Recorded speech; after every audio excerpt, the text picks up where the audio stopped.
Hi hello ನಮಸ್ಕಾರ ಪ್ರಿಯ ವೀಕ್ಷಕರೇ, ಇವತ್ತಿನ ಈ ಒಂದು ವಿಡಿಯೋದಲ್ಲಿ ಈ ಅರ್ಜುನ್ ಅಲ್ಟ್ರಾ 605 ಟ್ರ್ಯಾಕ್ಟರ್ ಮಾರಾಟಕ್ಕಿದೆ ಸ್ನೇಹಿತರೆ. ಅರ್ಜುನ್ ಮಹೀಂದ್ರ 605 ಟ್ರ್ಯಾಕ್ಟರ್ ಮಾರಾಟಕ್ಕಿರುವಂಥದ್ದು. ಇದರ ಒಂದು ಮಾರಾಟದ ಮಾಹಿತಿಯನ್ನು ಇವತ್ತಿನ ಈ ಒಂದು ವಿಡಿಯೋದಲ್ಲಿ ಸಂಪೂರ್ಣವಾಗಿ ನೋಡ್ಕೊಂಡು ಬರೋಣ ಸ್ನೇಹಿತರೆ. ಅದಕ್ಕಿಂತ ಮುಂಚೆ ನೀವಿನ್ನೂ ನಮ್ಮ ಚಾನಲ್ಗೆ ಸಬ್ಸ್ಕ್ರೈಬ್ ಆಗಿಲ್ಲ ಅಂದರೆ ಈ ಒಂದು ಚಾನಲ್ನಲ್ಲಿ ನಾವು ಯಾವುದೇ ತರಹದ ಸೆಕೆಂಡ್ ಹ್ಯಾಂಡ್ ಟ್ರ್ಯಾಕ್ಟರ್ಗಳು ವಾಹನಗಳು ಮಾರಾಟಕ್ಕಿದ್ದು ಅಂತಂದರೆ ಈ ಒಂದು ಚಾನಲ್ನಲ್ಲಿ ನಾವು ದಿನಾಲು ಅಪ್ಲೋಡ್ ಮಾಡ್ತಾ ಇರ್ತೀವಿ ಸ್ನೇಹಿತರೆ. ಅದಕ್ಕೆ ದಯವಿಟ್ಟು ಈ ಕೂಡಲೇ ನಮ್ಮ ಚಾನಲ್ಗೆ ಸಬ್ಸ್ಕ್ರೈಬ್ ಆಗಿ ಸ್ನೇಹಿತರೆ.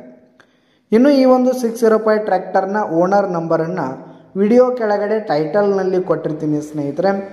ಈ ಒಂದು ಟ್ರ್ಯಾಕ್ಟರ್ ಬಂದು 2015ರ ಮಾಡೆಲ್ ಆಗಿದೆ, 2015 ಮಾಡೆಲ್ ಆಗಿದೆ. ಈ ಒಂದು ಟ್ರ್ಯಾಕ್ಟರ್ ಉತ್ತಮವಾದ ಗುಡ್ ಕಂಡೀಷನಲ್ಲಿದೆ ಸ್ನೇಹಿತರೆ. ಇಂಜಿನು ಗೇರ್ ಬಾಕ್ಸ್ ಎಲ್ಲ ಫುಲ್ ಕಂಡೀಷನಲ್ಲಿರುವಂಥದ್ದು. ಇನ್ನು ಈ ಒಂದು ಟ್ರ್ಯಾಕ್ಟರ್ಗೆ ಸಂಬಂಧಪಟ್ಟಂಥ ಆಲ್ ಡಾಕ್ಯುಮೆಂಟ್ಸ್ ಪೇಪರ್ಸ್ ಎಲ್ಲ ಕ್ಲಿಯರ್ ಹಾಗೂ ರನ್ನಿಂಗಲ್ಲಿರುವಂಥದ್ದು ಸ್ನೇಹಿತರೆ. ಇನ್ನು ಈ ಒಂದು ಟ್ರ್ಯಾಕ್ಟರ್ ಇರುವ ಲೊಕೇಶನ್ ನೋಡೋದಾದರೆ ಮಹಾರಾಷ್ಟ್ರ ಲೊಕೇಶನ್ಗಾದರೆ ಈ ಒಂದು ಟ್ರ್ಯಾಕ್ಟರ್ ಮಾರಾಟಕ್ಕಿರುವಂಥದ್ದು. ಇದರ ಒಂದು ಮಾರಾಟದ ಬೆಲೆ ನೋಡೋದಾದರೆ 5,50,000 ರೇಟ್ ಹೇಳ್ತಾ ಇದ್ದಾರೆ. 5,50,000 ಮಾರಾಟದ ಬೆಲೆ ಹೇಳ್ತಾ ಇದ್ದಾರೆ. ಇದನ್ನು ಫಿಕ್ಸ್ ರೇಟ್ ಏನಲ್ಲ, ಕಡಿಮೆ ಆಗುತ್ತೆ. ವಿಡಿಯೋ ಕೆಳಗಡೆ ಟೈಟಲ್ನಲ್ಲಿ ಓನರ್ ನಂಬರನ್ನು ಕೊಟ್ಟಿರ್ತೀನಿ, ಕರೆ ಮಾಡಿ ಖರೀದಿ ಮಾಡಿ. ಧನ್ಯವಾದಗಳು ಪ್ರಿಯ ವೀಕ್ಷಕರೇ.